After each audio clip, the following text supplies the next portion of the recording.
Good morning, Carly and Todd. The suspect, 30-year-old Brian Cole Jr., is expected to appear before a federal judge today. He's facing 2 federal charges: transporting an explosive device in interstate commerce and attempted malicious destruction by means of fire and explosive materials.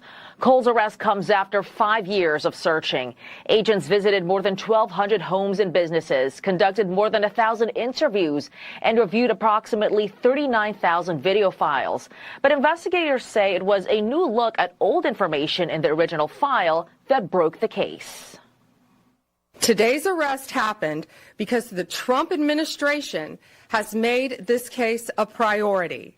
That evidence has been sitting there collecting dust. This wasn't a new tip. It wasn't some new evidence. It was the hard work of President Trump's administration. Authorities spent the majority of Thursday outside Cole's home in a Washington suburb. According to court documents, cell phone pings indicate Cole's cell phone was in the area of the RNC and DNC the night of the crime, January 5th, 2021, the night before the U.S. Capitol riot. And looked at the providers and what information they provided pursuant to search warrants at the time, and asked questions such as why weren't all the phone numbers scrubbed and why weren't they connected and why wasn't there any geolocational data done. Now, that is either sheer incompetence or complete intentional negligence, and neither of which is acceptable for this FBI. But investigators have not publicly shared why Cole allegedly targeted the DNC and RNC headquarters. This is chapter 1 of a 10-20 chapter book. This investigation is not over at all. The investigation has just begun. We've interviewed the subject at length. We are still going through an enormous amount of process, accounts. So it would be very early for me to get out ahead of that on motive. Cole's court appearance is expected to take place 1:30 p.m. local time today. Hey, that's funny. What's that over there behind the desk? Where? Behind the desk, against the wall over there. Why don't you go check it out? What did we put over there, honey? Santa Claus probably brought it.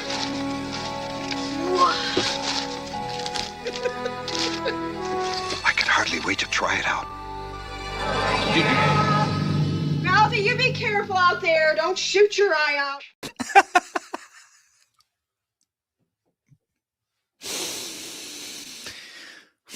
Jerry's job every single day is to break me. That's Jerry's job, no matter what. No matter if I'm in D.C., looking like a working stiff here in my suit. We got a bunch of meetings in D.C. today. Very excited about them. But his job is to ensure that I am broken at the beginning of every single show. And what does that mean? That means if you're a stand-up comic, that the audience is laughing and rolling with laughter. Well done, Jerry. You're going to blow your eye out with that clearly art project of a bomb that was purchased by the Steve Urkel of Northern Virginia, created and planted the total mastermind, ladies and gentlemen, of this plot, Brian Cole Jr., who comes from a very strange family, who has very strange hobbies, and who we are going to uncover today as what might be the single greatest FBI cover-up in our lifetime. Things have gotten insane on this story, and we're going to get to every single detail this morning. Friday, December 5th, 2025. Now, we are live from a undisclosed location in Washington, D.C., the Heritage Foundation. Again, we have an event here today, and we have a series of meetings, so that is why the formalities and the tie and everything like that. But ladies and gentlemen, this is a very specific and interesting case that has obviously gained the attention of the American people and is trying to be buried right now because it doesn't fit the narrative. Something has gone horribly wrong here. Something doesn't smell right. You got our spider senses up today. There's a trend that is happening that we're noticing when it comes to Matthew Thomas Crooks, Tyler Robinson, Brian Cole, that nothing makes sense anymore. And when you start seeing patterns, you start recognizing, well, wait a second, like someone's lying to me. Yeah, this is going to be a wild one. I think that we are about to expose one of the single darkest chapters in American history. We're excited to do it together with you. So many insane things have happened since yesterday's live.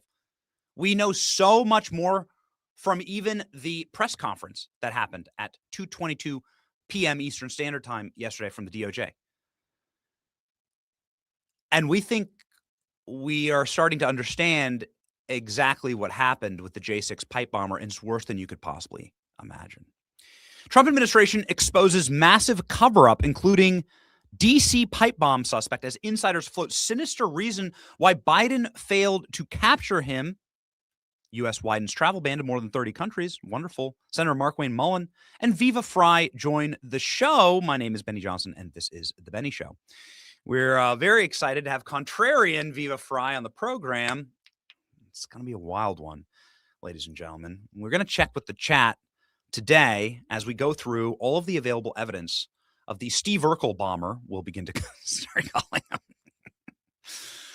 Yeah. You either laugh or you just hang it up on these kind of things.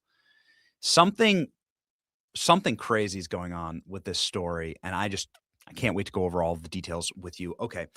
First off, we have a growing team at our company. ZipRecruiter is how we ensure that growing team stays locked in. In fact, Killer Klein, who runs the show with me every single day, who you have sent your Christmas ornaments and Christmas tree photos to, ladies and gentlemen, he comes from ZipRecruiter.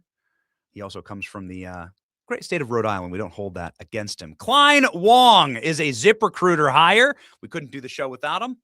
We're very proud that he is a member of our team. So many members of our team here at The Benny Show have been hired through ZipRecruiter because ZipRecruiter surfaces the best resumes to the top. Not trying to brag here, but we do get a lot of applications when we open up job opportunity at the company. And there's a lot of people that are excited to fight for freedom. And how do you go through 1,000, 2,000, 5,000 resumes? You can't. And frankly, it would take way too much time. ZipRecruiter makes sure that they surface the best resumes for us, right up to the very tip top, the most qualified candidates. And more importantly, this is the company that 4 out of 5 employers trust. ZipRecruiter, ladies and gentlemen, gets you a quality candidate, and you can try it right now for free. ZipRecruiter.com/Benny. That's, again, ZipRecruiter.com/Benny, the smartest way to hire.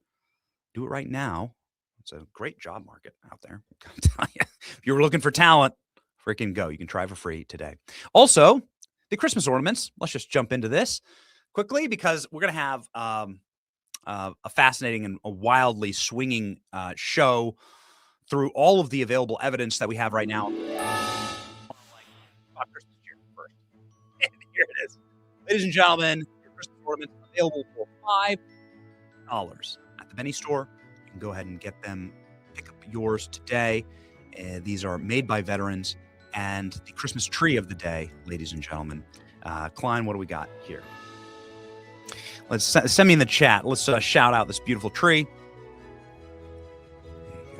Black t-shirt brigade. Okay, yeah, everyone's yelling that I don't have the black t-shirt on. Sometimes you got to suit up. We talked about this the other day. Janine's tree right here. Look at how beautiful that is. The red and the white. It's snowing outside in Washington, D.C. By the way, I got actually snow on my glasses. It's snowing in Washington, D.C. today. We're covered in snow. Coming into the studio. And here we go. Look at this. Oh, man. What is this? Is this a hubcap? We got a hubcap here? This is from Amanda Braden on her Jeep. Boy, you could have used that today. We got a Jeep with a hubcap wheel with the Benny Show ornaments on it. Ladies and gentlemen, I wish to be the #1 Christmas ornament salesman in the entire world, and I think we're getting there. Over 40,000 shipped and made. Get yours today. Okay. Let's rock and roll here on the pipe bomber. Oh, man. Okay. We got to get through all of the new news that we've learned about Brian Cole Jr. Brian Cole Jr. is the identity of the pipe bomber. And I think he did it. I mean, I'm not like it's like I've looked at the affidavit, and let's go through it right now. The affidavit that they have provided, which we were begging for yesterday, and we were like demanding, hey, listen, you gotta you gotta send us the info, you gotta show your work, you gotta show us like how and why did you arrest this guy? Well, here it is. We can go through this document line by line. Let's do the TLDR right now for the sake of time for the show. Not only do they have this guy's purchase receipts that show every single material, including the kitchen timers, the 60-minute kitchen timers that he purchased, the date of purchase, the time of purchase in the lead up to January 6th. They have his license plate driving up to Capitol Hill and being within the vicinity of where the pipe bombs were placed. I'm going to put big quotes around pipe bombs because I have a theory on all of this. And then they have his cell phone data. We were constantly talking about how his cell phone data would be the evidence that actually shuts all of this down. It is why the Biden DOJ refused to or purposefully corrupted the data themselves. This cell phone data would be demonstrable. They can triangulate exactly where this individual is, and his cell phone pinged multiple towers in and around Capitol Hill in the exact same time that you can see the backpacked individual on camera with the pipe bombs in the backpack. Okay, and we're just going to call them pipe bombs for the sake of argument right now. I think there's a big debate right now as to whether these bombs were actually viable. But let's just say the individual in the backpack, with the backpack skulking around Capitol Hill, is this Brian Cole Jr.? According to this federal affidavit that was released yesterday, this is the demonstrable empirical evidence that we've been looking for. Since at least early January 2021, Cole has used a specific telephone number associated with a cellular phone. The FBI obtained historical cell site records associated with the cell towers located immediately in the vicinity of the RNC and DNC for the relevant time period of January 5th, 2021. The pipe bomber was there. This is the physical evidence we've been looking for, and had all of the material to make the pipe bomb. Here, by the way, is a photo of Brian Cole Jr. Kind of a shocking narrative twist here. So wait a second. We've got a young black guy is the pipe bomber? This is your white supremacist, old grizzled war veteran who clearly learned how to make pipe bombs in Vietnam. Like, this is him? That's why we call him the Steve Urkel bomber. This guy? There you go. Narrative destroyed. And then what have we learned about Brian Cole Jr. and his family? Oh, man. Wait till you hear all of this. First off, we cannot help ourselves. The destruction of the narrative happened live on CNN in all of its glory. Jake Tapper, in reporting on this yesterday, so self-serious, and this was how bred in the bone the pipe bomber is a white supremacist MAGAT narrative is. That Jake Tapper yesterday, upon all of this evidence in the affidavit released, upon the identity of this individual as a young black man, continued to say that the bomber is a white guy. It's amazing. It happened live on CNN. Here we go. Brian Cole Jr., a 30-year-old white man from the D.C. suburbs, is charged with transporting an explosive device in interstate commerce and with malicious destruction. Okay. That's how baked in this narrative was. So there are a couple of other interesting items in the background of Brian Cole Jr.'s life that sort of paint a larger picture of who this individual was and perhaps gives a motivation. And we're going to talk through sort of our thought process on all of this, because I think it's critical to understand like what possibly could be the motive here. I think there's the surface level explanation. And then there's the much deeper and much darker level explanation that sort of ties into Tyler Robinson, Matthew Thomas Crooks, and the Whitmer Fednapping, and we'll get there. But let's begin, okay? Let's start at the top. Alleged pipe bomber's family sued Trump, Department of Homeland Security, over illegal immigration, and asked Biden DOJ to address racism. They hired Trayvon Martin's attorney in 2021. The father of Brian Cole is a bail bondsman for criminal aliens. Oh, so they're grifters off the criminal alien enterprise here, which is a massive industry, in order to get as many illegals here as possible and then to get their welfare dollars laundered back into their bank accounts. That's how this op works. That's how the NGO op works. That's how these bail bonds, it's the scum of society.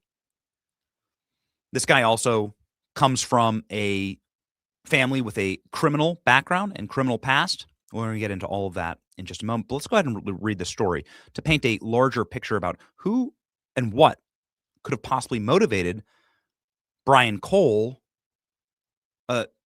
according to all available sources, a loner with no friends, a dude who was addicted to anime. Hold on to that in just a second. We'll cover it. A guy who was like kind of terminally online. Like what could have motivated this individual to build a bomb or something that looked like a bomb, an art project that looked like a bomb, and then go place them at the RNC and the DNC? Let's go ahead and look at the family. Brian Cole Jr. worked as a bail bonds company run by his dad. He worked to free criminal aliens from ICE facilities and sued the Trump administration's Department of Homeland Security. So they're left-wing Democrat activists. Let's just call it that. This is not the behavior of a MAGA individual. This is not the behavior of a Trump voter. This is the behavior of a left-wing activist. So you can firmly couch Brian Cole, who was 25 at the time, from a Democrat family that is politically motivated enough to actually sue presidential administrations, who actually run a grift that uses criminal aliens and their deportations for money. That's what they're doing. You can go to the website. We actually have the website of the family bail bonds business. You pop that up. You can go to the website and see the company itself. It's like it's a predatory company preying on criminal aliens who are about to be deported, effectively like scraping them for money. That's, the entire website details the whole process. Let's continue to read. Klein, throw that up when you got it. Weeks before, 30-year-old Brian Cole Jr. allegedly planted pipe bombs. He would have been 25 at the time. Headquarters of the Democrat, the DNC, and the RNC on January 5th. A court ruled against the company and its lawsuits attacking the Trump administration for immigration issues, the Daily Wire learned. The FBI affidavit in the case clearly knows that the suspect worked at a bail bonds company and lives with his mother. Later in 2021, the company held a press conference bemoaning anti-black racism with left-wing attorney Benjamin Crump. This is the same attorney that, of course, was famous for representing the racial fraud of Trayvon Martin. This is the same guy that's involved in like George Floyd stuff. These are race hustlers. These are social justice activists. These are radical, racialized activists. So it sort of just gives a coloring of who these people are, what their motivation is, what their agenda is. So what do we have so far? Radical racial activists, litigious against the Trump administration, suing the Trump administration, losing against the Trump administration, extreme racial justice advocates and anti-Trump advocates. Hate ICE, hate DHS, get a bunch of money off of the broken immigration system in this country. Okay, got it. All right, back to the article. A high-profile civil rights attorney is calling for a federal investigation into the Rutherford County prosecutor accused of discrimination, Nashville news outlet reported in 2021. Cole Sr., who is black, claimed racial persecution by Rutherford County District Attorney John Zimmerman, video shows. Zimmerman had raised concerns about the bail bonds company's ethics, noting that it had been suspended from operating in a nearby district. So also unethical bail bonds company. Standing alongside Crump, he said to the media, "He's defamed me. He's called my insurance company. We hope the Department of Justice can come in and do a brief investigation because we've seen a lot of questionable acts that Mr. Zimmerman has demonstrated towards minority-owned companies." Crump said, "It is appalling that we want these allegations to be investigated at the highest level of government. They call him a punk and a thug. Why? This is about him." A lot of people believe they know the answer. So there's a photo here of Cole Sr., this is the father of the alleged bomber, and Benjamin Crump. There it is. The video is still available on YouTube. In April 2025, a Tennessee appeals court found that the sanctions against the company were called for due to repeated misconduct, so unethical conduct, not racism. The elder Cole lied about having never filed for bankruptcy and having financial problems. He was, in fact, did file for bankruptcy, so on and so forth. So Brian Cole is listed as a statewide bonding's owner in a dispute over bonds for illegal criminal aliens in the state of Colorado. This article goes on to detail some of the other times that obviously the company fell afoul of proper business structure and management. Charging papers say Cole Jr. began purchasing bomb-making parts in May of 2019 during the Trump administrations and long before any dispute with election results. They say his cell phone signal showed that he was in the vicinity, the RNC and the DNC, the bombs were placed. The Biden administration quickly used similar cell phone data to apprehend hundreds of Trump supporters for minor crimes. Yeah, that's a real question here. How is it exactly? And I put this up in a post that's since gone viral. Let's go ahead and pop that up. How is it exactly that you had the guy's cell phone ping hit multiple times and his license plate and his receipts showing exactly what was purchased? Get me the, please get me the post. Please get me my post on that. Here you go. I can find it. Let me just go through. It's not just like one. It's just not just one purchase. It's the entire pipe bomb purchase, which is why I'm here. I'm going with it, guys. Like, look at this. New release affidavit shows 8-inch galvanized pipe from Home Depot in Northern Virginia. 14 end caps, black, galvanized from Home Depot in Northern Virginia. 7 9-volt battery connectors and clips from Micro Center in Northern Virginia. 3 white kitchen timers from Walmart in Northern Virginia. 14-gauge red and black electrical wire from Home Depot and Lowe's in Northern Virginia. Steel wool from Home Depot in Northern Virginia. Safety glasses, 2020. Wire stripping tool, wire nuts in November of 2020. Sandpaper and machinist's file in November of 2020. 2 9-volt batteries from Walmart, Northern Virginia.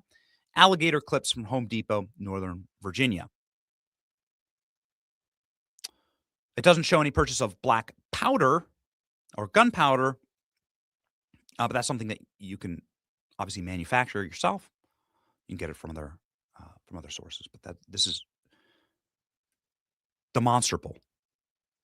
Brian Cole, a registered 2017 Nissan Sentra, which was flagged in the license plate reader in South Capitol Street exit, just a half a mile from where he was first spotted.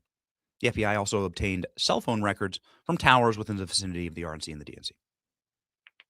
Cole's cell phone was connected to these towers between 7:30 and 8:30, precisely when they say that the art projects were planted.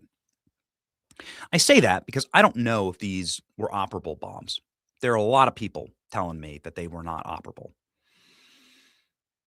And that just gets stranger and stranger. And that's where things begin to break down for me a little bit on all of this. We're starting to see some crazy similarities here to other strange loner ops that were also huge political stories intended to be as damaging as maximally possible to the MAGA movement, the assassination of President Trump and the assassination of Charlie Kirk. And also had some striking, bone-chilling similarities to this. And I think we should get into those, frankly. Let's go ahead and see what is publicly available about Brian Cole Jr., his background and some of his web history. Because, frankly, I mean, even though his family, I guess, so on this surface level of the evidence, you could say maybe he's just upset. They're upset that they lost lawsuits against Donald Trump. They hate Donald Trump. They live in Northern Virginia. And so we're just going to take our loner kid. This loner kid just snapped. And he decided he was going to make a bomb. And he was going to hurt the MAGA movement and hurt Donald Trump. So that's where we are right now in the story. Does that make sense? Well, our contention in this the entire time has often been, well, wait a second. Why would somebody who's MAGA want to bomb MAGA? So it does stand to reason there. Why would somebody who loves the president, of course, the narrative here, even the Jake Tapper narrative, was this was a white supremacist MAGA bomber, even though we know this is a young black man who was who works for a radical leftist family, so litigious against the Trump administration they'd sue him. Jake Tapper still repeating the line. Repeat the line. It's a white supremacist bomber. Jake Tapper still can't get it right. So why would this individual do this? Well, obviously, we've said for years, why would MAGA bomb MAGA? If this was a MAGA guy, why would you be placing bombs where MAGA is going to be marching that day? These bombs were placed also and discovered in a perfect time frame in order to deplete and pull away resources from the United States Capitol. Now, that's been told to us by everyone from the Capitol Police Chief there on site, members of Congress who were there that day, to other security experts. And now you start to dig a little deeper and ask a few more questions. Let's do that. Here's a thread that caught my eye from Travis Hawley last night. Cybersecurity, former U.S. Air Force, NSA, and CENTCOM. So this dude's got quite a resume. He says, this is the digital footprint that I did on this individual, Brian Cole Jr.'s email address that I've confirmed is his email address. It's open source intelligence. This is publicly available information. Innocent until proven guilty in a court of law. Okay. So who is Brian Cole? You can see here, he's confirmed his email. It's tied it to his Facebook account. We're not going to give out any available evidence, but he's locked in everything from his birth date to his address. So he takes that email and he goes and he, does a scrape to see what it is associated with. You can see some porn accounts here, adult friend finder, sex and swinger hookup site, something that we often find that these individuals, these online loners, and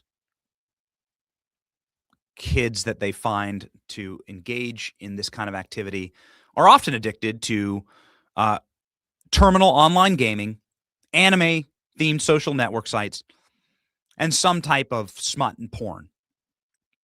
That is the profile. And that is what you find here. I don't know any of these sites. I don't know any of these games. I'm not a gamer. And I'm not trying to slander gamers, but that's what this individual finds as he goes through and finds the IP addresses and the email addresses and where they are, what they are connected to, what kind of universe they're connected to. Brian Cole Jr. was looking for pen pals online sometime before 2015. He was looking for people to meet all around the world. He was obviously involved in terminal online gaming, fantasy, and anime. And then again, also had a ton of gamer accounts and had some his email connected to some smut. Let's just call them smut accounts, porn accounts. It appears crime runs in his family. His sister, Brittany Tierra Cole, has a number of violations and arrests. You can see them here. Publicly available information. His brother, Marcus Cole, also is a multiple felon as well. Possession of controlled substances, possession with intent to manufacture and distribute, manufacturing controlled substances. So like a drug dealer, drug maker, and drug dealer. Misdemeanors and traffic violations. Using open sources, I came across extensive traffic and criminal record for Brian Jerome Cole. This would be the father, as you can see here. And then here's Brian Jerome Cole and his YouTube talking about being a bail agent. So there's further confirmation of that. And his father has the bail bonds company here. It's available on LinkedIn. Are you starting to see kind of a profile built out here? Again, like a disclaimer here, this is simply publicly available information. I'm reading to you from Travis Hawley's X account. This is open source intelligence. And this is just something that sort of paints a broader picture of what kind of a profile of an individual we're dealing with here. So wait a second, what happened? How did this terminally online, according to the people who worked with him, loner, guy didn't have any friends, didn't talk to anybody, how did this guy suddenly go bomb the RNC and DNC? Well, that don't make no sense. Just like it doesn't make any sense with Matthew Thomas Crooks. How did this guy suddenly pick up a rifle and he's,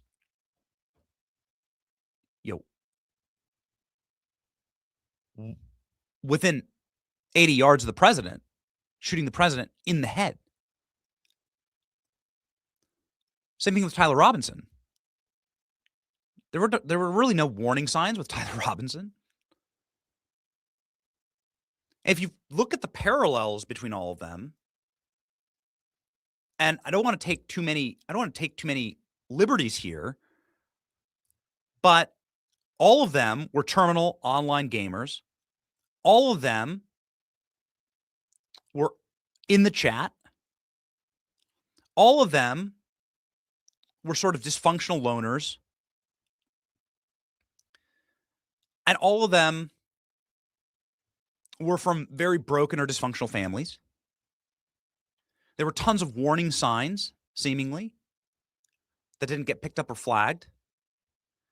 And there was ample opportunity for what I personally believe, and this is simply my hunch here, some type of outside external manipulation.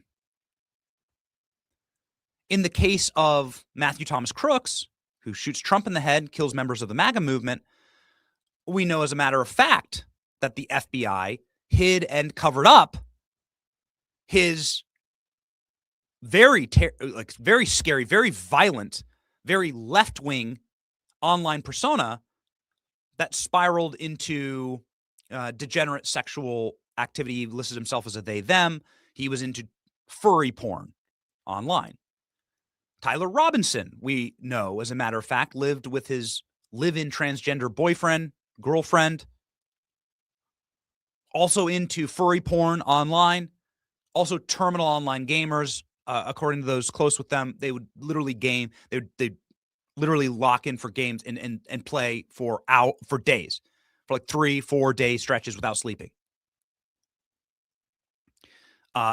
Deeply interlocked with online discords and communities.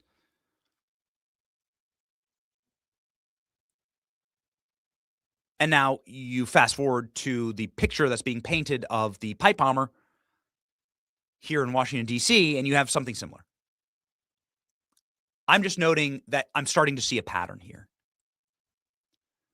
If you look at the Whitmer Fednapping, you can also find individuals who are living with their mother, living in the basement, terminally online, sort of loser loners that were targeted by feds in order to commit crimes.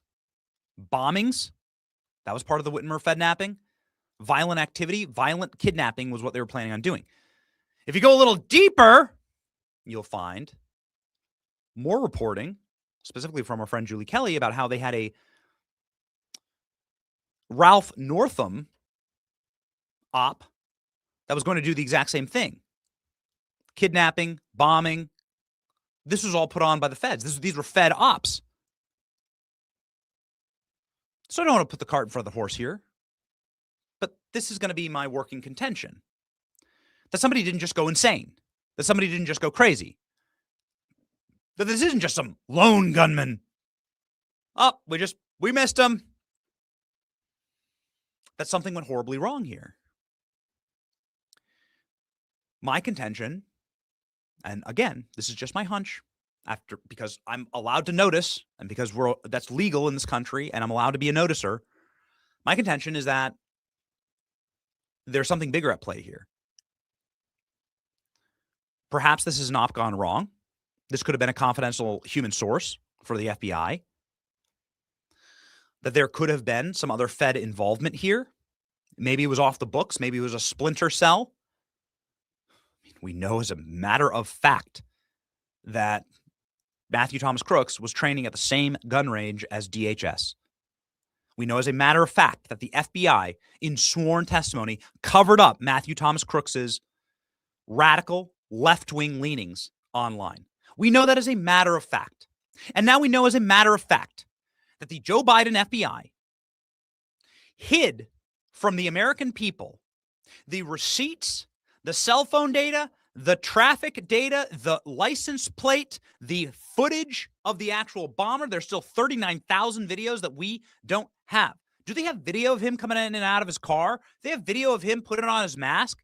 Would you have been able to see his skin color? Would you have been able to see who this individual was? Something else discernible in them? They haven't released that evidence. Why? My hunch, I'm allowed to free think here, free association, that's my constitutional right. My hunch is that this is an op gone wrong. The reason why you never heard anything from the J6 committee about the pipe bomber, that none of this was ever fully investigated, that they maybe found something, they found this individual immediately and then dropped it like it was hot, was that this was a confidential human source potentially for the FBI or some type of Fed agency. That Brian Cole Jr.,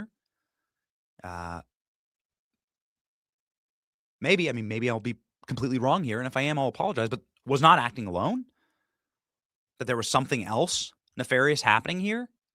He fits the profile we've seen too many times. Listen, you don't even need to look at recent history, although there's plenty of examples. You can just go back to the JFK assassination. This is the same profile of Lee Harvey Oswald. And now we know as a matter of fact that the CIA has been lying to us for 70 years about that. Some unstable loner who has weird associations.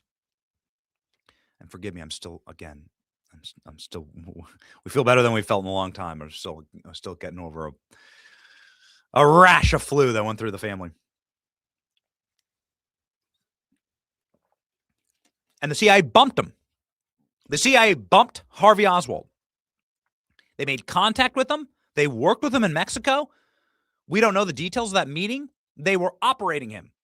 They said so now. They've been forced to say it now that everyone's dead. Now we know. So I'm just looking at patterns. Dan Bongino says that this is chapter 1 in a 9 or 10 chapter book. How much more do they know that we don't know? But here's what we know off the dome. And I've gone there with like sort of how dark I think this goes and how this spiraled potentially out of control. And my hunch is that someone at the FBI, Christopher Wray or otherwise, said, holy hell, what have we done here? We need to cover this up. This was a confidential human source. This was an op gone wrong. This was a splinter op. Somebody was chatting with this guy in his chats. Somebody was operating or working this guy like we've done in Michigan, like we've done in Virginia, like we've done in all of these other ops that we tried to run. The purpose of these ops were obviously to slander and smear MAGA, to create fake crimes, fake bombings, fake kidnappings. This was one of those ops. It went wrong. Somebody was running this guy in a black splinter cell or whatever. He was one of our guys, or we were nudging him or pushing him to do this. He went and did this. And now we have to close it. We can't come forward with this. It destroys everything.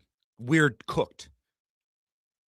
That's my assumption of what happened behind the scenes with Christopher Wray. What we know as a matter of fact is that the FBI was sitting here on this preponderance of evidence and data, wouldn't give us a name for 4 years, wouldn't open this case up. Every single grandma, meemaw that left their DNA on a stitching needle, a crochet needle that they happened to drop on the Capitol steps that day, were identified through the same methods. You sons of bitches use the Nokia cell phone pings of Meemaw McGurk from Montana, took her cell phone ping and locked her up in prison for the next 10 years. Made her spend every single last penny of her Social Security savings and then locked her up. Yet they had all of that evidence and all of that data on Brian Cole and nothing. Nothing. So what the hell was that exactly? Ladies and gentlemen, there's so much evidence that we don't know right now. What I've seen, and the reason I'm going at this so muscularly, is I've seen enough to say, how are you going to argue this? What's your alibi? What are you going to say? What are you going to do? And I've had my conversations with my own sources, and they say, get ready. You've seen nothing yet. This is what Cash was on TV and Dan were on TV last night explaining that, like, listen, he haven't even been arraigned yet. Once he's arraigned, get ready. You're going to see so much more. So these are ultimately my questions. As we look at the available evidence here, the picture, I think, becomes clearer that at the very least, prima facie, this was a Fed cover-up. Whether they were running him or not, that's my hunch. I'm just starting to see patterns and profiles. But was this something that was actively covered up? And you can put up my post yesterday. This is my contention, and that we've gone thermonuclear viral on this, that this is something that was actively covered up because they found out that either this was one of them or this was one of them. And what do I mean by that? This was a left-winger that does not fit the narrative. It's the Steve Urkel bomber. It's the BLM bomber. It's whatever you want to call it. This is not the white supremacist MAGA bomber. And they said, oh, not this guy. Even though they had the cell phone records, the license plate number, videos, photos, who knows what they have. The FBI didn't fail to catch this guy. Leftists protected their own. It's the biggest FBI cover-up scandal in history, and it's about to get worse. Here, listen to Kash Patel from last night. Ladies and gentlemen, say Joe Biden is about to be exposed in court. This is about to get really, really ugly. Here we go. Will there ever be a look back on the way, perhaps your predecessors or other people in the FBI handle this to question those methods and motives? Again, the fact that it disappeared, from the news basically the second, January 6th happened and was never brought back up again, even in the months following. It seems odd. And I mean, it seems like something that people would want answers to. Will there be a review process on how this was conducted differently, how you guys could do this, 4 years later and in, 8 or 9 months, actually come up with a suspect, versus the prior administration having 4 years, a more immediate timeline, being able to go right into it, having the immediacy of that, or, even the fact that they just didn't care, doesn't that say so much about the weaponization of justice in America today? Absolutely. And I think you're going to see it on parallel tracks. What you're going to see is as this case presents itself in court, you're going to see where we were able to collect the evidence and make the case against this suspect. And then common sense journalism and investigators are going to be able to look at it and say, why did these people do X, Y, and Z 4 or 5 years ago? That's going to make itself self-apparent. But what we're doing at this FBI is also we have replaced this entire leadership cadre. We have pushed out 1,000 agents into the field. There's a reason this FBI has 25,000 violent offenders arrested this year alone. That's twice as many as last year. There's a reason that this FBI is going to deliver President Trump the lowest murder rate in modern history by double digits. There is a reason this FBI is out there crushing fentanyl, destroying narco traffickers, and making sure the homeland is safe and preventing spies from infiltrating our homeland and our way of life. That's what happens when you change leadership from the prior administration FBI who wanted to weaponize and politicize law enforcement to us, President Trump and the Attorney General, who want to just deliver law enforcement on every single front. And that's what we're doing. So you're going to see it in both lanes. Ladies and gentlemen, we're looking forward to talking to Senator Mullen here in just one moment. Two very quick clips that I have to get to. One, Dan Bongino last night saying that this was an intentional overlook of evidence, that they clearly did not apply the same standards of evidentiary pursuit to this case, and that Christopher Wray's FBI intentionally covered this up. Here we go. Sean, I don't know what the hell this prior leadership team was doing outside of, targeting political opponents, weaponizing the FBI, destroying its reputation, embarrassing agents that are doing really good work out there, catching terrorists, CCP spies, and everyone else. It's almost like they were intentionally trying to decimate faith in institutions. It's horrifying. I don't know what they were doing. I can tell you what happened, though, when we got there. The director and I. My first meeting, I swore in, and I kid you not, probably 15 minutes later, and the people who are in the meeting know, I said, when I get in there, I want a full brief on this pipe bomber case on day one. And I looked at the case agent after getting a full brief on what they'd done, and they had done a pretty extensive amount of work. They had chased down, I think, thousands of leads, 6,000 plus interviews had been conducted, hundreds of tips. And it still was relatively stale, the case. And I grabbed the case agent on the way out, and I said, "You're going to get me this guy. You're going to track this guy down, and you're going to find him. You're going to get me this guy. I want him." And that started what's been almost a 9-month operation right now to make sure that we could get full accountability and transparency to the American public and find this guy. And today we did. Dan Bongino is saying he doesn't know what the previous FBI leadership was doing. Kash Patel getting into more details, saying they didn't even try and use geolocation with cell phones. Here we go. Look, this FBI is doing one thing and one thing only, letting good cops be cops, letting our professionals and investigators and staff in the field go out into the field and conduct investigations. That's what Donald Trump was elected to do, and he's given us the resources and authority we need. As to this specific case, the pipe bomber, you're right. The prior administration sat on the evidence for 4 years. There wasn't any production of new evidence from 5 years ago. Here's what we did. We went out to the country, brought in our experts, and Deputy Director Bongino led the charge and said, we are going to look at every single piece of evidence again. Trace, we looked at 3 million lines of evidence. We went back and looked at the cell phone tower data dumps. We went back and looked at the providers and what information they provided pursuant to search warrants at the time, and asked questions such as, why weren't all the phone numbers scrubbed, and why weren't they connected, and why wasn't there any geolocational data done? Now, that is either sheer incompetence or complete intentional negligence, and neither of which is acceptable for this FBI. So we changed that in the prior 8 months, not on just this case, but every one. And what that did was allow us to narrow the search down. I mean, I have to remind the audience in the world, this guy, this suspect, planted bombs at the United States Capitol on camera, and the Federal Bureau of Investigation for the prior 4 years couldn't find him. Completely unacceptable. We agree with that. It is completely unacceptable. Kash Patel says that after the arraignment today, you're going to get a new avalanche of evidence against Brian Cole Jr.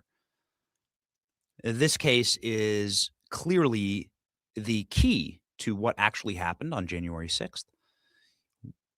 What forces were at play that day?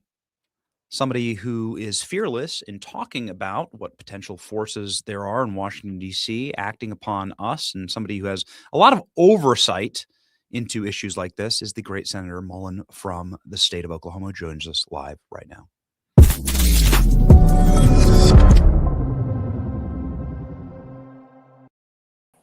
Senator, thank you so much for being on the program in what definitely doesn't look like your Senate office. Although if it does, I'd be very impressed.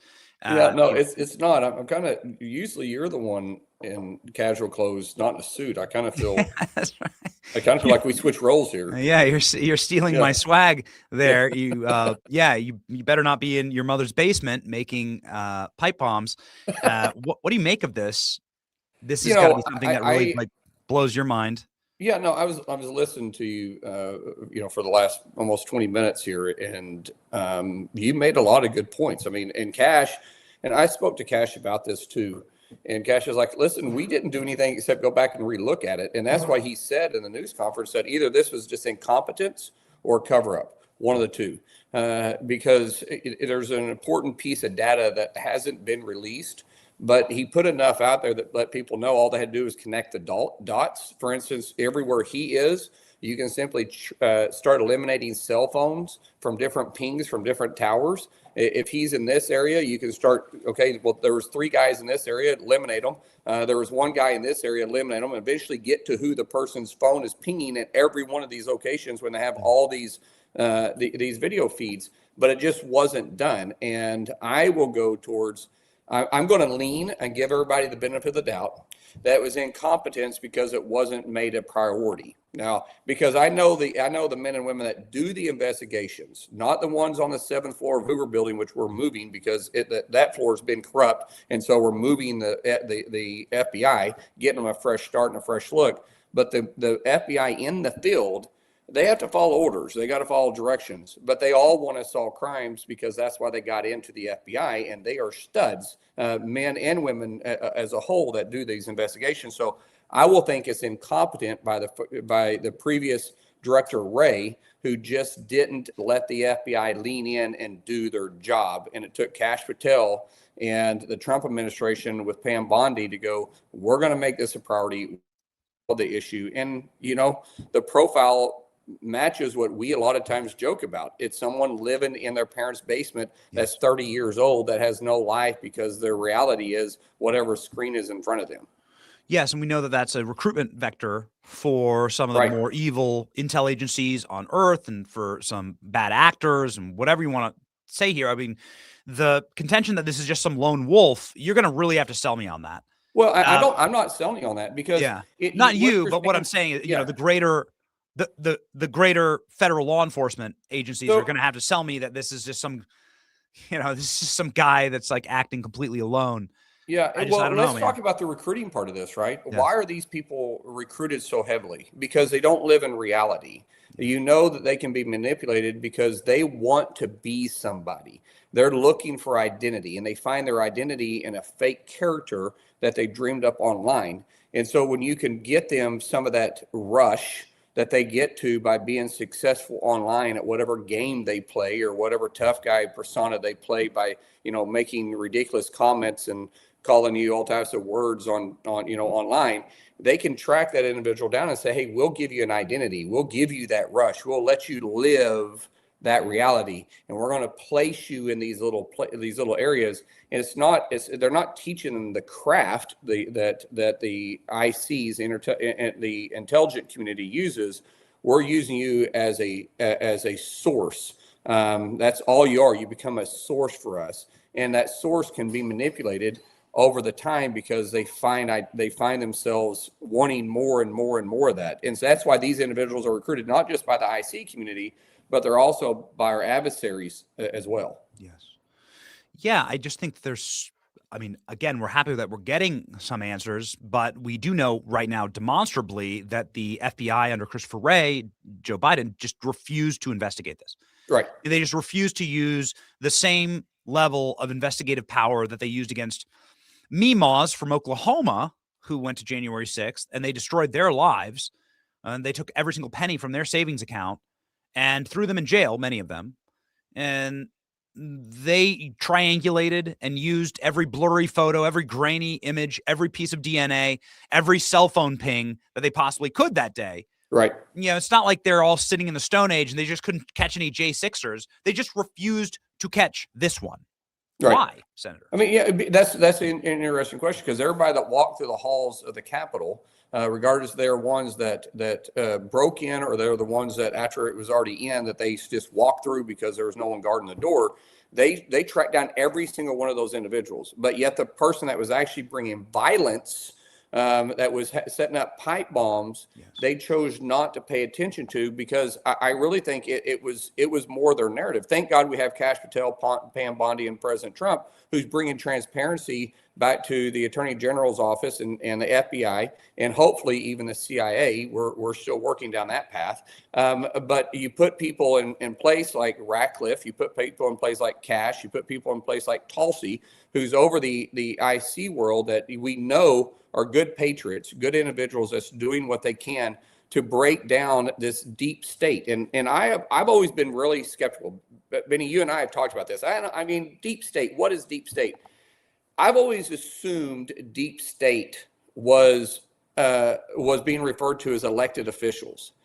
Now that I'm so involved with the Trump administration and these different agencies, and these individuals aren't just associates, but they're close friends of mine, I start realizing it's never been elected officials. It's bureaucrats that becomes a deep state. It's career politicians, because they know politicians are only here for a short time. The director of the agencies are only there for a short time because they change over every administration.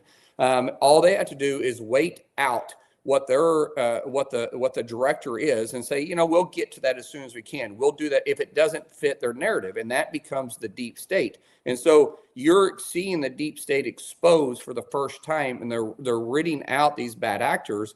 But how many decades of these bad actors have they abused these agencies that should have been the cream of the crop, and they've used it for political identity? Which we saw the Democrat Party is the master at using it. And so it's taking some time to clean it up. And you can even go back and start asking the question, could this have happened earlier? Say President Trump would have made it back into the White House in 2021.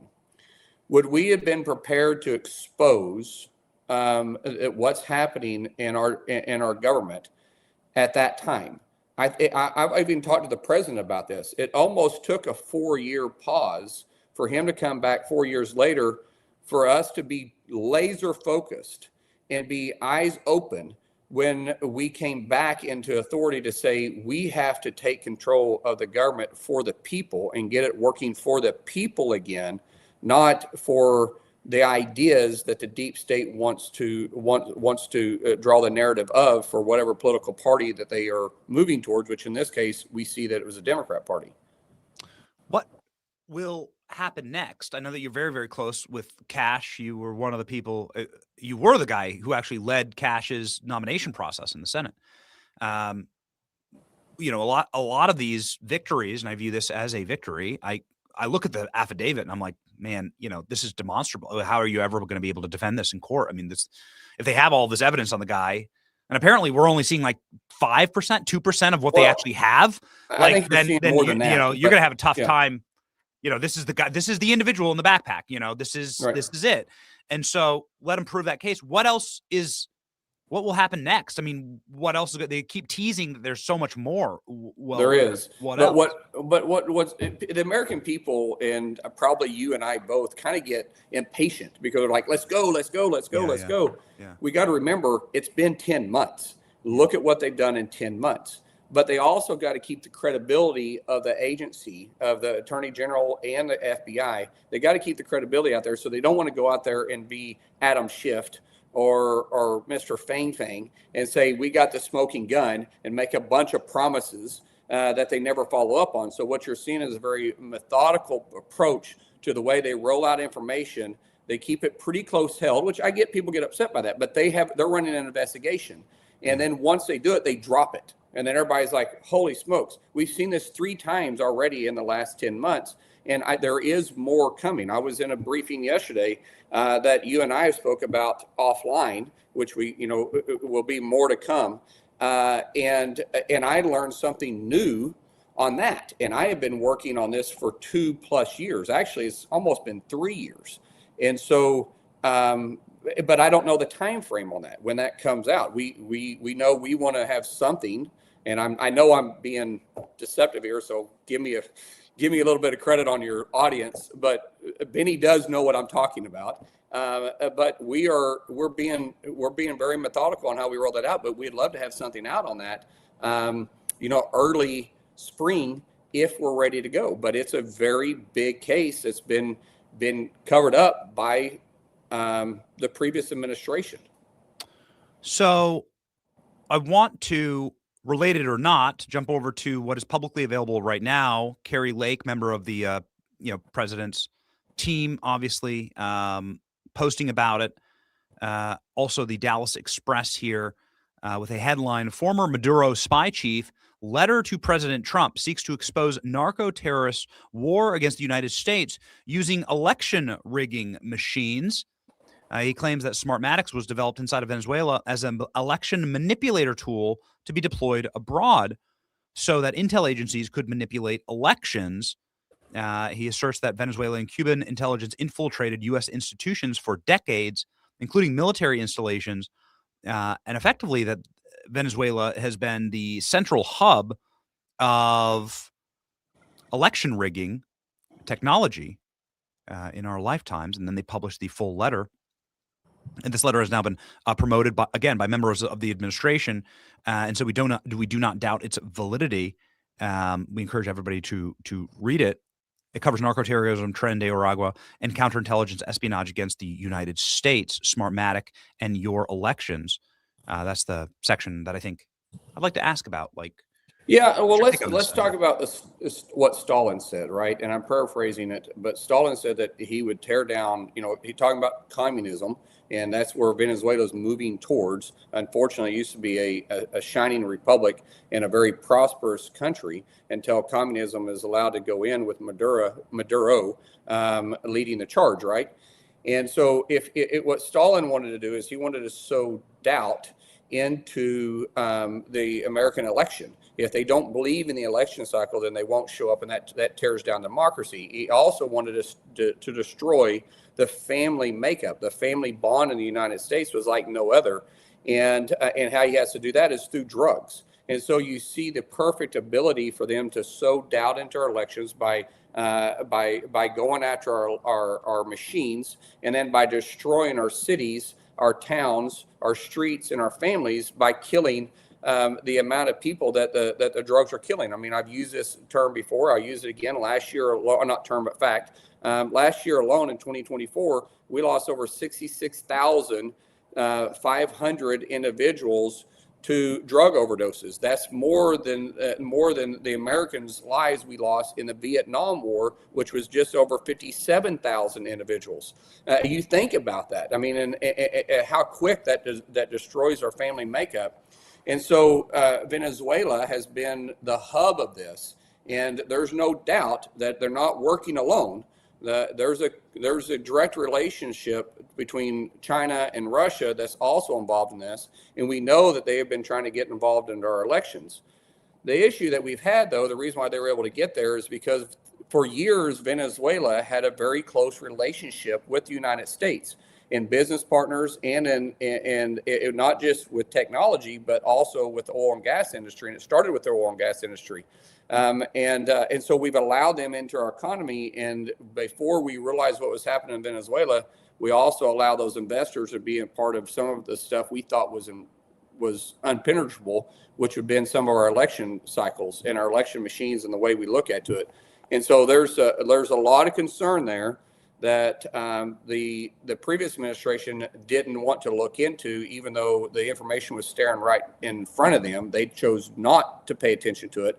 And this administration is saying, hey, we want the elections to be fair for everybody, regardless if you're a Republican or Democrat. If you're a Democrat, let your vote count. If you're a Republican, let your vote count. But let's make sure the American people can trust that our votes, our election system is the most secure and the fairest in the nation. Senator Tulsi Gabbard has spoken pretty publicly about how vulnerable the electronic voting systems are and how her team has been uncovering some pretty systemic vulnerabilities. She said that live at cabinet meetings. Right. And that this was a crisis in the previous elections. Those are her words, not mine. I just want to read you the top line from this letter and just get you to respond to this, perhaps in closing here. This is from, again, the head, effectively like the head of the CIA for Nicolas Maduro, the head spy chief for Nicolas Maduro. He says of Smartmatic and our elections. Smartmatic was born of an electoral tool, the Venezuela regime. It was a derived tool to help keep regimes in power. I know this because I placed the head of IT for the National Electoral Council in this position, and he reported directly to me. The Smartmatic system can be altered. This is a fact. The technology was later exported around the world, including the United States. Regime operatives maintain relationships with election officials and voting machine companies inside of your country. He's talking about the United States. I do not claim that every election is stolen. What I'm saying with absolute certainty is that elections can be rigged with our software, and it is being used to do so. Do you agree with that statement? Well, this is something that's being looked at very heavily. We do know that all these systems are supposed to be closed circuit, and what's happened is these systems haven't been. And anytime the data can leave a machine, it can also be penetrated from outside.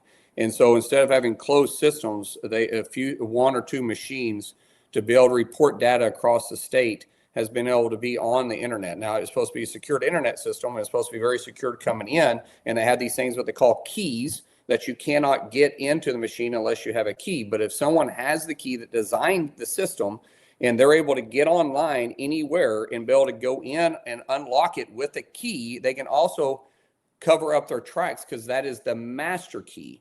And so whoever designed the systems can theoretically enter into those machines. And if those machines aren't 100% secure, which they're supposed to be when they're being calculated from certain centers before they're dispatched out, and they're supposed to be certified by the election committees.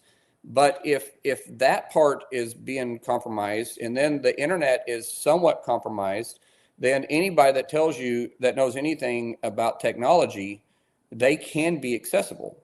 Now, the question is, were they? Well, if you have Venezuela, who isn't a friend of ours, and you have China and Russia that's trying to sow doubt into our election system, you have to make the assumption that if they haven't, they're planning on doing so. And so we have to eliminate that. And who knows if they have or haven't? That's what the investigation is currently doing. We look forward to the results of this. You know, Right. This is the show your work time. This is no longer the trust me, bro, I got this, move along time. No. This is like the got to show your work. Right. And so whether it's the pipe bomber or whether it's stolen elections, we really sincerely look forward to this. We know that you're on the cutting edge of all of this, Senator. As a closing question here, because I know we're at time, should we expect Christopher Wray, the FBI agent, Stephen D'Antonio, potentially? I know I'm pronouncing his name wrong, but the man who was in charge of sort of the Whitmer Fednapping and the FBI field office in D.C. on January 6th, should we be expecting, as this unravels, some Senate hearings about what the hell actually happened here with the pipe bomber? I probably lean toward the tendency of maybe not, unless there is evidence showing that they had more information that they just said, stop, don't expose it. Poor craftsmanship or not making it a priority isn't against the law. Now, if you 100% covered it up, yes, there would be an investigation on it. I don't think we saw this. We saw that with the pipe bomber. There is some cases that you could say absolutely. With the pipe bomber, it just looks like they just chose not to make it a priority. They chose to look at other things rather than it. Now, stuff is still coming out. We'll hear more as we continue through. But what I've been briefed on, I'd say probably not on this particular case. Remarkable.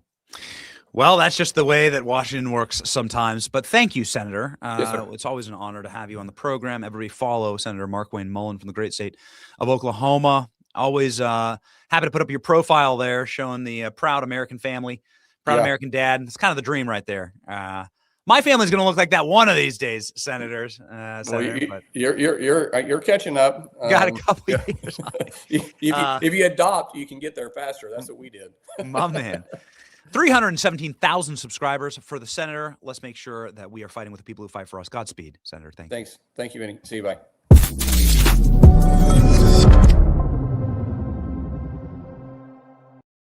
Our next guest is Viva Fry. His hair looks like a fast-growing tree. Fast Growing Trees is a longtime partner of our program. This is how my wife and I were able to get extra shade in our backyard. Hard to think about when I'm up here getting snowed on in D.C. I'm telling you, the snow is coming down. It's like crazy here. I haven't seen snow in such a long time. I'm thrilled about it. But nonetheless, springtime is always around the corner. It's nice to get a sheet of white, sort of. I don't know. It seemed to me almost fortuitous landing in Washington, D.C.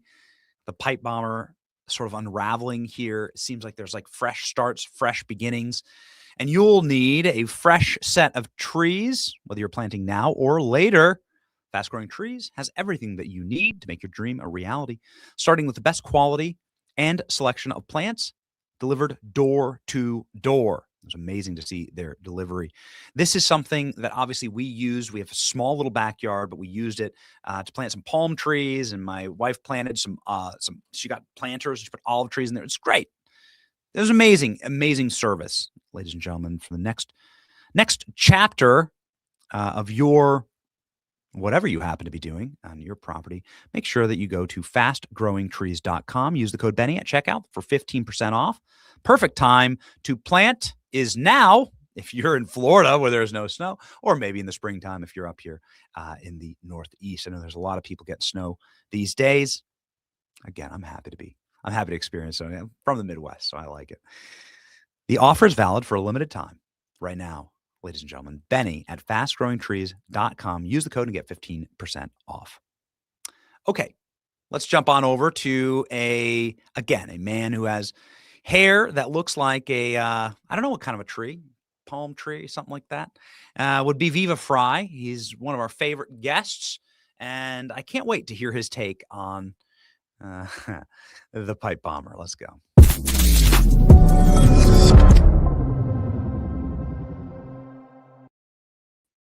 Viva, what up, G?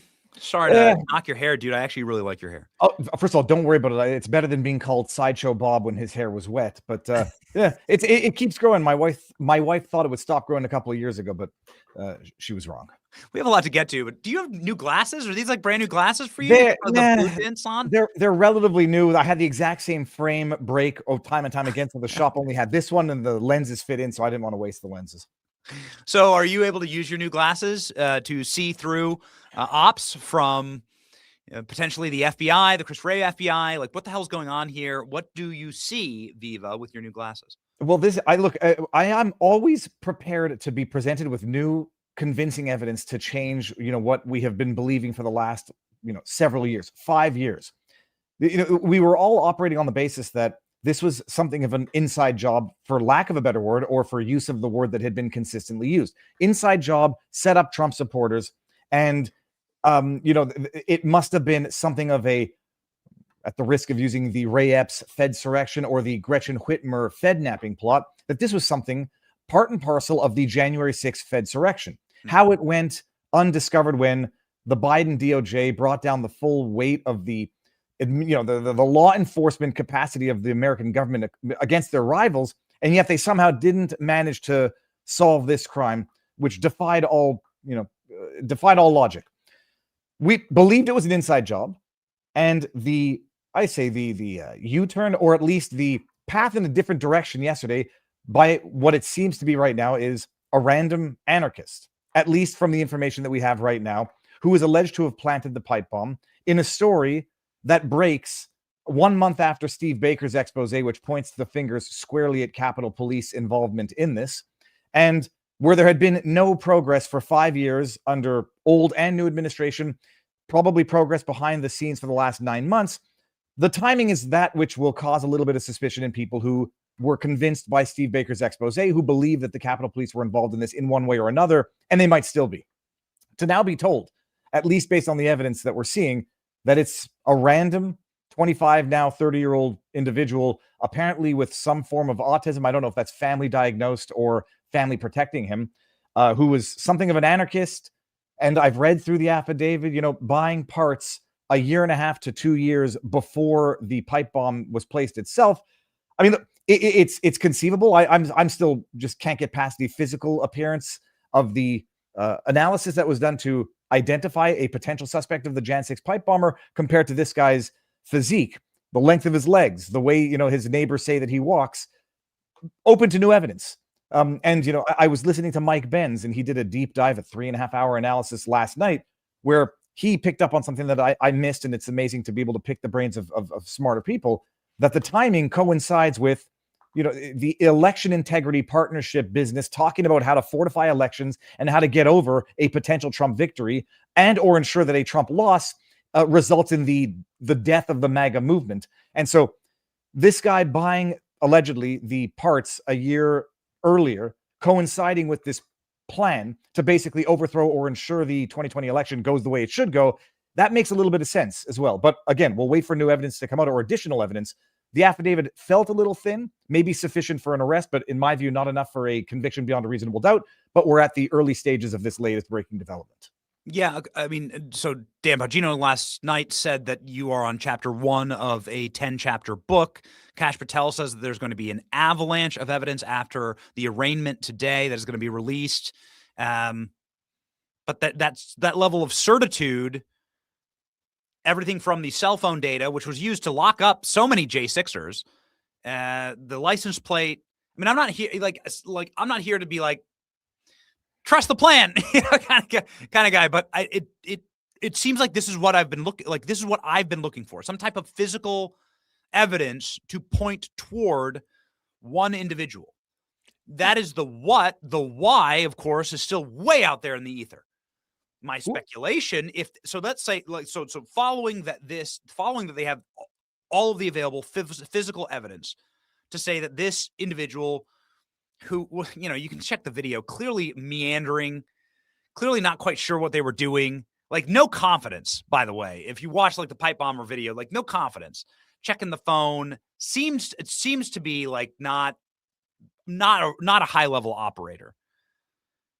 You can fast forward that then to say like, well, what was actually going on here? And I think that's ultimately the real question.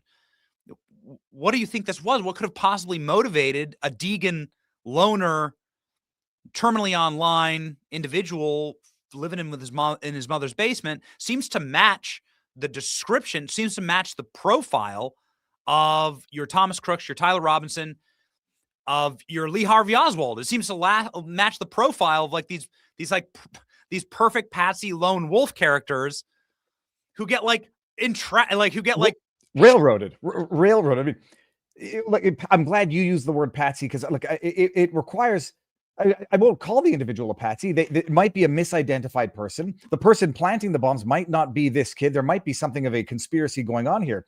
The question I have is, when you're trying to understand why the Biden DOJ would have not pursued this investigation, if it turned out that it was in fact just a random kid, autistic apparently in nature, extremist or anarchist allegedly, with no apparent social media footprint that we've seen yet, maybe more is coming, with no apparent political affiliation, we'll see, maybe more is coming, why wouldn't they want to use this as an excuse to further the persecutions and prosecutions of the time? To say, hey, you don't need to be a far-right extremist in order for the administration and the media to W one. So to the extent that this kid didn't have a social media footprint, he would be easier to manipulate into that character that they needed at the time. So what would have been the impetus or the intention behind the DOJ, the Biden's DOJ, to brush it under the rug and actively not investigate it? Unless this man was tied to, handled by, or radicalized by agents as a backup plan to ensure the requisite chaos on January 6th to not count the Electoral College vote.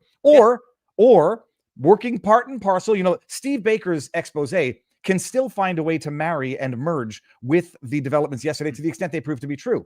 And if more information comes, because the dude or the person in the video, the hoodie guy, was definitely on their phone repeatedly. So we should get very, very accurate pings, more accurate than what's alleged in the affidavit that I went through yesterday. And so if that comes through, I'm all fine. More power to you. Then it becomes a question of what would have been the motivation of the Biden DOJ to not go after this guy and use him as the patsy to demonize far-right extremism, ideologically motivated extremism, which is what they wanted and needed in order to continue their persecution of Jan 6 far-right extremists. So that's just what I'm trying to make sense of now. Yeah. We'll wait for more information, but I'm still very skeptical. This is a radical turn from what, we had all been, thinking we understood of the situation, but not to stubbornly stick to our former beliefs when new evidence comes in. At the same time, and this was brought to my attention in a series of wild phone calls this morning. I've been up at 4 a.m. traveling here to Washington, D.C. from Tampa, and we've just been pinging a lot of people that we trust on these things and a lot of people that have talked with us on the timeline here. Exact same time period. You have the Gretchen Whitmer Fednapping, which is a bomb plot, a fake bomb plot that was orchestrated entirely by the feds in order to manipulate the election around what MAGA was or wasn't, who Donald Trump supporters were or weren't. And they were able to get a degenerate, Deegan, terminally online, living in his mother's basement, Michigan Trump supporter, so they were able to, that poor guy, to shoehorn him and to push him. They used Facebook, but they used Facebook to sort of grab him, right? Isolate him and then manipulate this. And we've seen this playbook before in the same time period around the same, to say that that's crazy. It's inconceivable. No, bro, it's provable actually in court. They let these guys off because they were able to argue that I was entrapped by the federal government to commit this act of terror. Within the same time frame, involving similar and the same overlapping players that subsequently went into the Jan 6 incident. That's exactly right. So, Steven D'Antuono. Yeah, I'm bad with names, but I'm good with concepts. But yes, it was Fednapping, taking mentally vulnerable people to radicalize them, to then use them in a plot, to train them, to finance them, so you can create the terror that you then subsequently foil, celebrate yourselves, demonize your adversaries. The only question is, do they have the right guy? Does he fit into it? Are we going to find out that he in fact had similar type handlers or manipulators online? They're going to, things that were acutely missing from the affidavit yesterday. Yeah. On the one hand, weight of the individual is one thing. The temporal proximity of the purchases didn't make sense to the date of the placing of the bombs, but it does make sense in the broader context of ensuring the election outcome that the Democrats wanted. But are we going to find out that he was in fact being handled or manipulated by agents, that he was known to authorities at the time? Now that we've got, Cash and Dan with, not new evidence from what they've said, but at least new people handling the file and going into the old evidence that might have been brushed aside. That we'll find out. But if we're led to believe, or told to believe, that this was actually just a lone wolf, anarchist kid, apparently autistic, I don't know what his criminal record is, that he just somehow decided to do this, I'm going to have a great deal of difficulty believing that. Yeah. And if we see that the evidence actually goes into more of a Gretchen Whitmer Fednapping manipulation plot of teaching this guy how to make explosives, one thing that was acutely missing from the affidavit was where he purchased the ingredients for the black powder. And it says he bought the pipes, the caps, the timers. It didn't specify if the 2 timers that he bought were the same 2 timers that were on the pipe bombs. They mention steel wool, but they don't mention how he made the black powder, how he got those ingredients, because it's pretty unique ingredients as well. They just briefly mention once in the affidavit, homemade black powder. So we'll see. But we're going to I'll have a lot of difficulty believing this was just a one-off lone wolf, nutbag anarchist. If it turns out that he was being handled and manipulated by Biden's DOJ, that would explain why they swept this under the rug and didn't further pursue it. It could still involve active collaboration with, merging somehow with Steve Baker's expose, because how they found these 2 pipe bombs so fast and how they knew not to look for a third one. I mean, from what we're learning here, he bought multiple pipe bombs, multiple caps, so there should have been at least 6. How they knew to find the 2 pipe bombs within 11 minutes or 15, 20 minutes of each other, and they knew that there were no 3rd, 4th, or 5th, how they didn't put DC on lockdown after they discovered the first 2 is only explainable if they knew that there were only 2 and they didn't need that part of the plan anymore because they had foiled they had succeeded in the insurrection, narrative by facilitating the insurrection, the Fedsurrection. So it only makes sense if this was a backup plan to ensure the requisite chaos, to interfere with the vote counting so they could then go after everybody and anybody under the sun who was right-wing or Trump supporter or on scene. And they no longer needed this, so brush it under the rug. We're not yet there. And if the evidence goes there, a lot of us will be satisfied. For the time being, call it a little bit of after party depression, where okay, we'll wait for more evidence.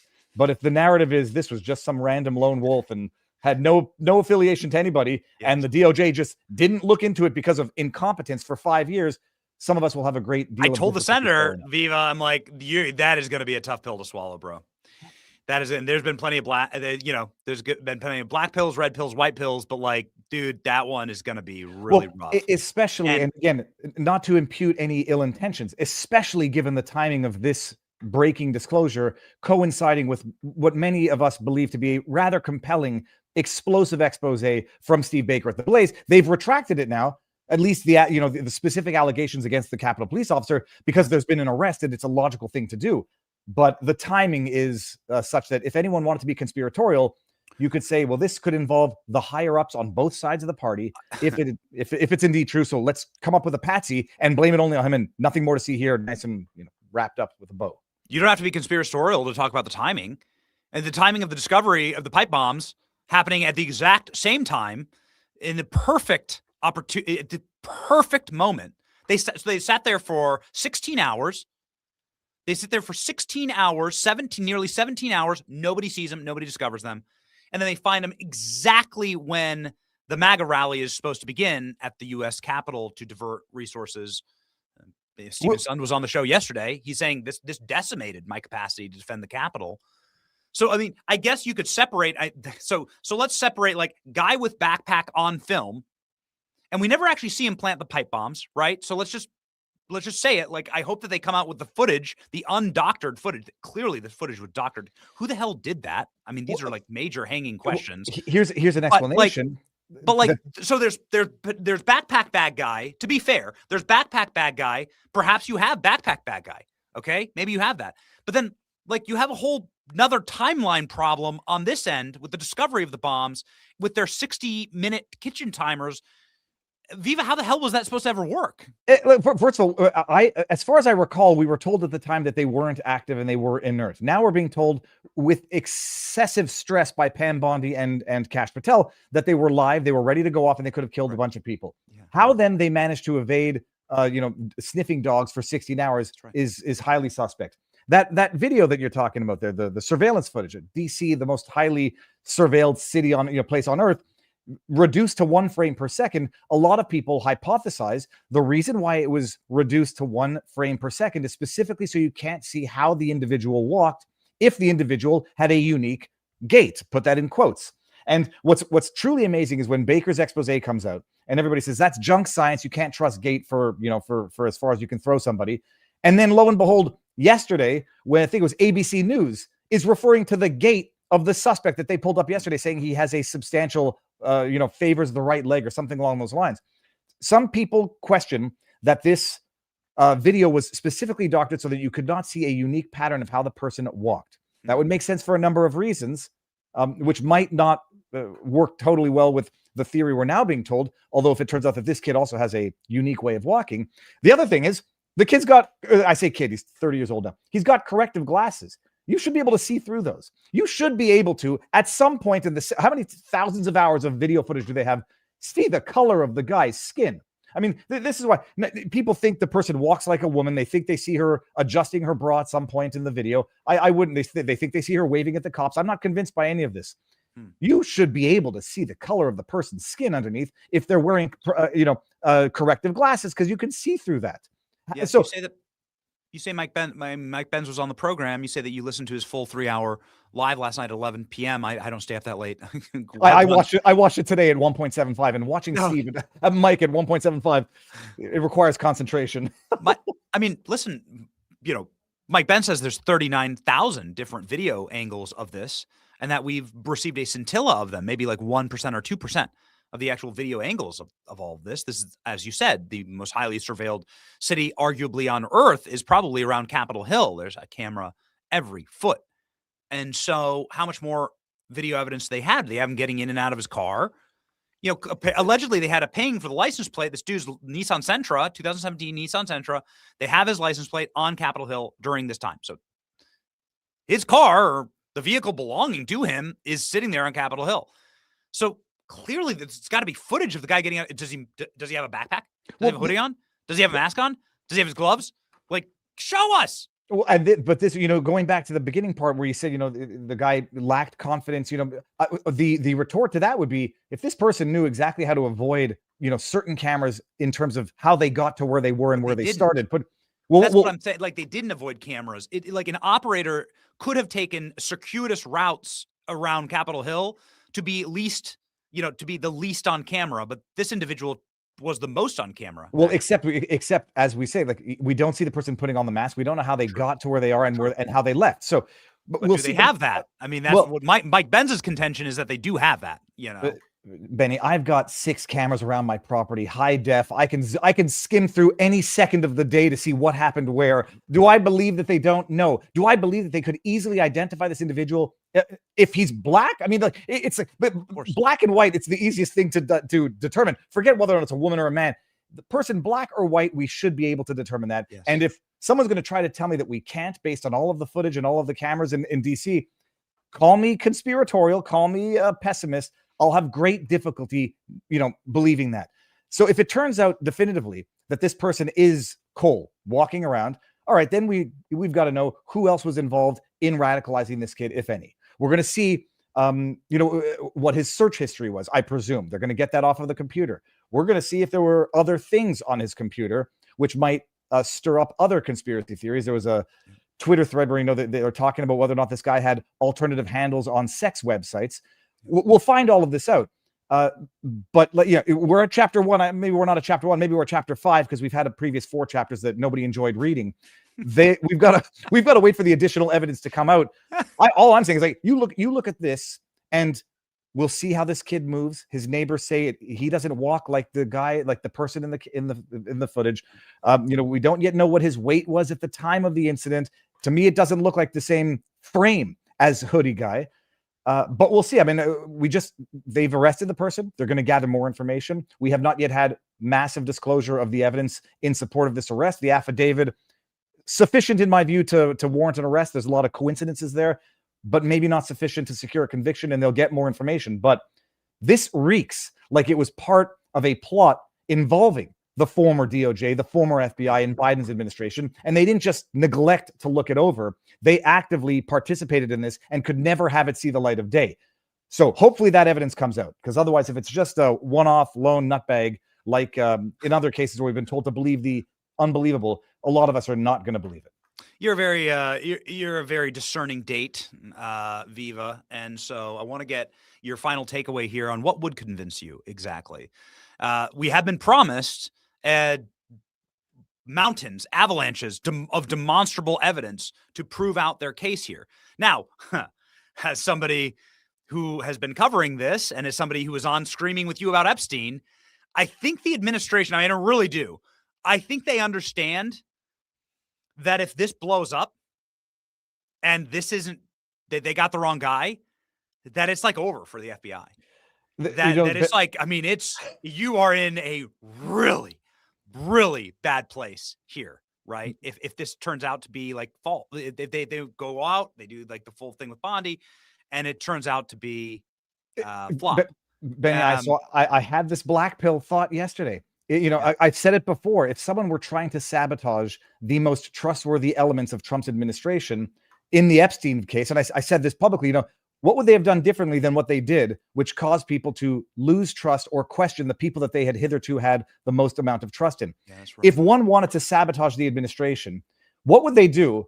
They might have this massive press conference, and then a key piece of evidence comes out that utterly eviscerates the potential of this individual being the bomber. And then what have you done? My goodness, you've sabotaged this FBI and this DOJ. Flip side, if he gets acquitted, that's a black pill. If he gets acquitted at the end of the day, well, that black pill comes a little later. In the meantime, people can celebrate having done a better job than the prior DOJ.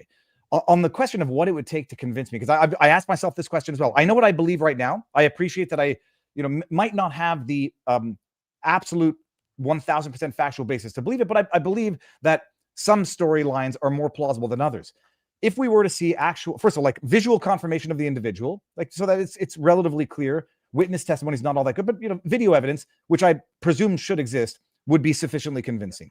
the cellular data, not just within a few hundred feet of these poles, but the person was on their phone. So we could see text message, call, what was he doing? What was he searching? If we have that, if we have like an overlap of a timeline with the path of the walked, the person walked, that would be, sufficiently convincing to me. If we were, if I were going to try to frame the prior FBI, if it were to come out that this individual was in active collaboration with overlapping members of the feds who were involved in Gretchen Whitmer's Fedsurrection, or just was being groomed, and you have evidence of that, that would be the explosive bombshell that might, sufficiently unravel Biden, the prior DOJ, the prior FBI, and land people in jail. So if it goes there and we have convincing evidence that this guy was a patsy manipulated by elements within the Capitol Police, elements within Pelosi's, entourage, and elements within Biden's DOJ, for the reasons that we think that it would have been the case, there can be convincing evidence of that. And that would just be, that would be the massive white pill to some extent,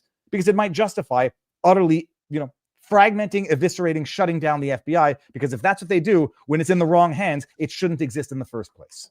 We already know that that's what they do. But yes, I'm trying to be diplomatic, Benny. Yeah, that's right. But this is how I'm approaching all of this, because I just don't that what we have right now, I'm willing to bite, but I just don't believe it's the full picture. And they're telling us it's not the full picture. So it had better. Well, that's it. And it had better not be the full picture, because no one will believe if it is. And heaven forbid if it turns out to be utterly disprovable and gets debunked in a humiliating way. Then what is left of the current DOJ? No, you're exactly right. It would need to be replaced entirely. But and I say this as a cynic. If I don't know Kash Patel, I know Dan. And if it were not Dan there, I would be exponentially more cynical. So I'm they've made an arrest. It does not jive with what I believed I understood of the situation. We'll wait eagerly for the additional information and additional evidence that they promise is coming, and we'll reassess then. So until then, I've got to scrub myself clean and reopen my mind to new facts and new conclusions. 'Tis the season for new beginnings, Viva.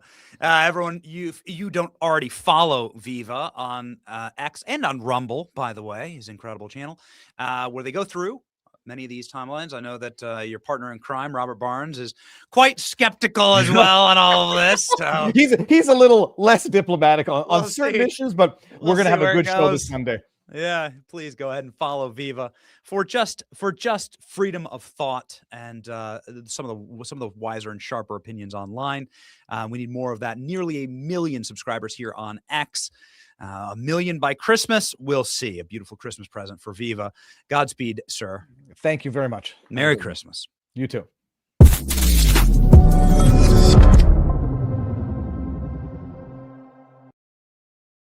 We've done our best to deliver the best analysis here that we can, given the fact that we were on a flight at 4 a.m. this morning. In our coffee mug was our Blackout coffee. Just a reminder that Blackout, the backbone of this site, of this program, of what we do here, because we run on caffeine. We do not run on nicotine. Yeah, I'm like, I've decided that I have a very addictive personality, and caffeine is going to be it for me.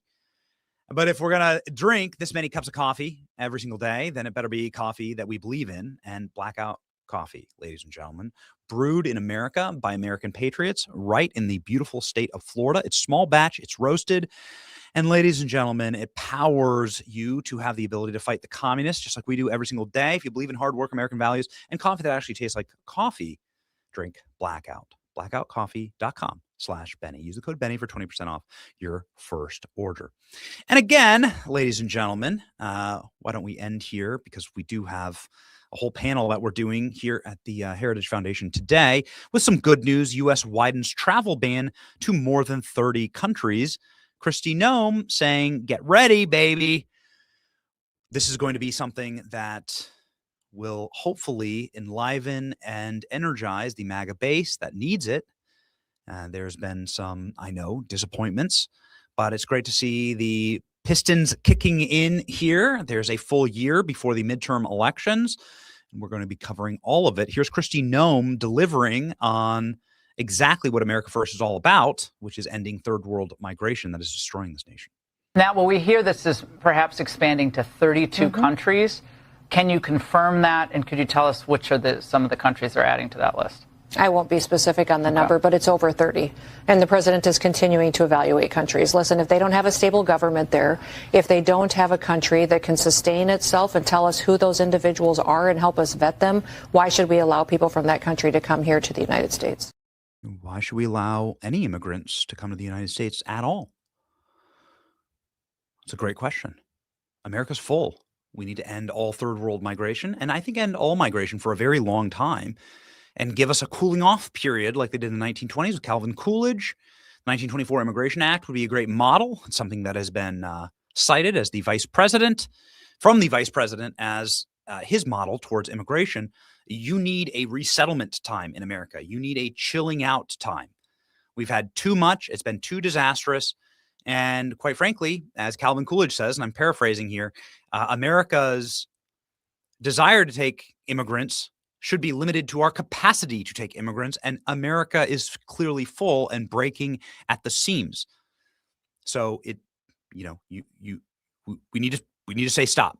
I would say stop. I would be happy if there were net zero immigrants to the country for the rest of my life. That'd be my take. Let me know your take, ladies and gentlemen, as we I'll plow through the rest of this day. We will have Patriot Mobile at our side. Patriot Mobile obviously travels with us everywhere that we go.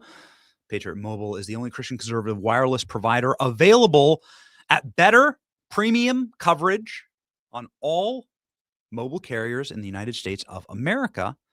They are outpacing the competition in technology. We travel with our mobile hotspot everywhere that we go. I'm on it right now. Crystal clear, locked and loaded. International roaming, unlimited data plans, and more. Go to patriotmobile.com/Benny. Call 972-PATRIOT and use a promo code Benny for a free month of service. That's patriotmobile.com/Benny, 972-PATRIOT. Make the switch today.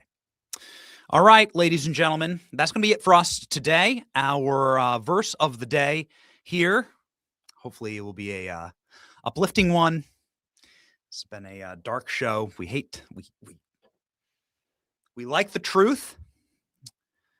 And the truth shall set you free. And we're going to keep efforting for that truth.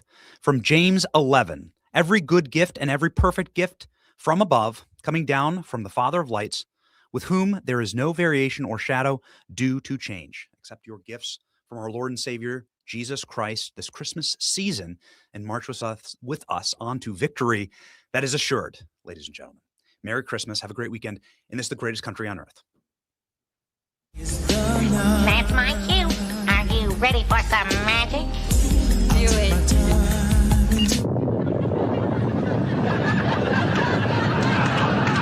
Did I do that?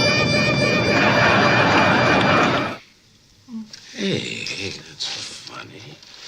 What's that over there behind the desk? Where? Behind the desk against the wall over there. Why don't you go check it out? What did we put over there, honey? Santa Claus probably brought it.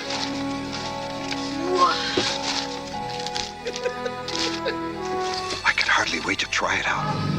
Ralphie, you be careful out there. Don't shoot your eye out.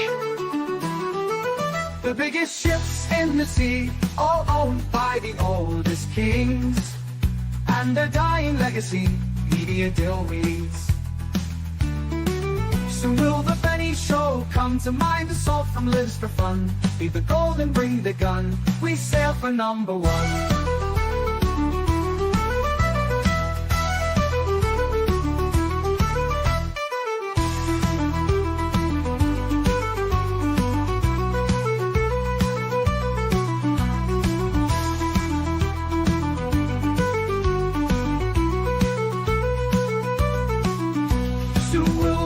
Show come to mind. The salt from lives for fun. Leave the gold and bring the gun. We sail for number one. The biggest ships in the sea, all owned by the oldest king.